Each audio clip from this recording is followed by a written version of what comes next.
Gita LLB ধারাবাহিকের আজকের পর্বে আমরা দেখতে পাবো যে ধারাবাহিকের শুরুতেই আমরা দেখতে পাই বিষ্ণুদেব মৈত্রীর বাড়িতে রয়েছে এবং সে মৈত্রীর গলা চেপে ধরে মৈত্রীকে বলে, পাপ্পু তোমার ছেলে নয়, এটা আমি খুব ভালো করে জানি। পাপ্পুর বাবাকে বলো। মৈত্রী নিজেকে বাঁচানোর জন্য টেবিলে থাকা ফুলদানি দিয়ে বিষ্ণুদেবের মাথায় আঘাত করে। এতে বিষ্ণুদেব অজ্ঞান হয়ে যায়।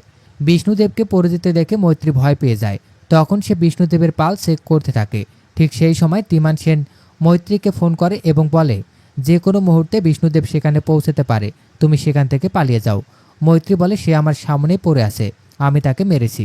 তখন ধীমান সেন বলে, তুমি সেখান থেকে পালিয়ে যাও দ্রুত। মৈত্রী বলে, ওই লোকটা আসার কথা, আমার পাপ্পুকে খুঁজতে হবে। ধীমান সেন বলে, পাপ্পুকে তুমি পরে খুঁজতে পারবে, এখন চলে যাও। এরপর মৈত্রী সেখান থেকে চলে যায়।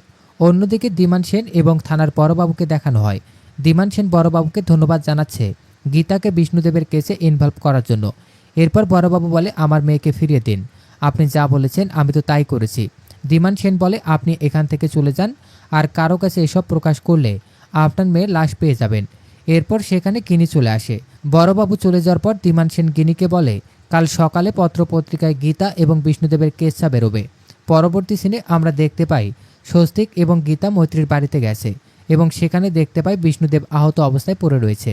এরপর গীতা পুলিশকে ফোন করে সবটা জানায় এবং আসতে বলে, কিন্তু বড়বাবু অজুহাত দিয়ে সরে যায়। তখন স্বস্তিক এবং গীতা ঠিক করে তারা বিষ্ণুদেবকে নিয়ে হসপিটালে যাবে। ঠিক সেই সময় স্বস্তিকের কাকি ফোন করে স্বস্তিককে বাড়িতে আসতে বলে। স্বস্তিক প্রথমে যেতে রাজি না হলেও গীতার কথা শুনে সে চলে যায়। এরপর গীতা বিষ্ণুদেবকে তুলে হসপিটালে নিয়ে যাওয়ার জন্য ঠিক করে। সেই সময় আড়াল থেকে কেউ একজন গীতা এবং বিষ্ণুদেবের ঘনিষ্ঠ মুহূর্তের ছবি তুলে নেয়। পরবর্তী সিনে হসপিটালে দেখানো হয় ডক্টর বিষ্ণুদেবের চিকিৎসা করেন এবং গীতাকে বলে যে পরিকল্পিতভাবে তার মাথায় আঘাত করেছে মনে হচ্ছে, এটা পুলিশ কেস, থানায় জিডি করে রাখবেন। ডক্টর চলে যাওয়ার পর বিষ্ণুদেব গীতাকে ধন্যবাদ জানায়। গীতা বলে, এটা আমার কর্তব্য, আমি আপনাকে নির্দোষ প্রমাণ করেই ছাড়ব, আর এই সব কিছুর পেছনে কেউ চাল চালছে সেটা খুঁজে বের করতে হবে। গীতা চলে যাওয়ার পর বিষ্ণুদেব বলে, এই প্রথম আমি আপনার সাথে একমত, এসব কিছুর পেছনে কেউ একজন আছে। এরপর সে বলে, আমি আপনাকে খুব ভালোবাসি গীতা, খুব ভালোবাসি, এই বলে সে কাঁদতে থাকে। শেষ সিনে আমাদের মুখার্জি বাড়িতে দেখানো হয় স্বস্তিকের কাকি গীতাকে প্রশ্ন করে, কত রাত হয়েছে, সেটা কি তুমি দেখেছো, নাকি ভেবেছিলে সারা রাত বাইরের লোকের সাথে কাটিয়ে আসবে। এরপর রাকা এসেও বিভিন্ন ধরনের কথা বলতে থাকে। তখন স্বস্তিক বলে, আমার স্ত্রীর বিরুদ্ধে যে অভিযোগগুলো উঠছে তার জবাব আমি দেব, ও কোনো দোষ করেনি, ওর ওপর আমার সম্পূর্ণ ভরসা এবং বিশ্বাস রয়েছে। এরপর সেখানে অগ্নিজিৎ আসে এবং গীতা ও বিষ্ণুদেবের ছবিটা দেখায় আর জানতে চায়, কোনো যদি সম্পর্কই না থাকে তাহলে এত ঘনিষ্ঠভাবে ছবি কেন তোলা হয়েছে, এই বাড়ির বউ একজন পরপুরুষের সাথে এত ঘনিষ্ঠভাবে কেন।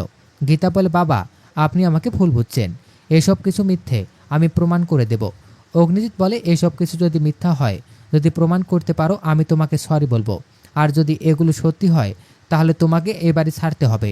তখন রাকা বলে, শুধু বাড়ি ছাড়া নয়, স্বস্তিককেও ডিভোর্স দিতে হবে। এই কথা শুনে স্বস্তিকের বোন বলে, এটা ওদের স্বামী স্ত্রীর বিষয়, তোমরা কেন ঢুকছো এর মাঝখানে। অগ্নিজিৎ মুখার্জি রেগে গিয়ে বলে, এটা ওদের পার্সোনাল ব্যাপার নয়, এটা পারিবারিক বিষয়, এটা যদি সত্যি প্রমাণ হয়ে যায় তাহলে তোমাকে এই বাড়ি ছাড়তে হবে গীতা।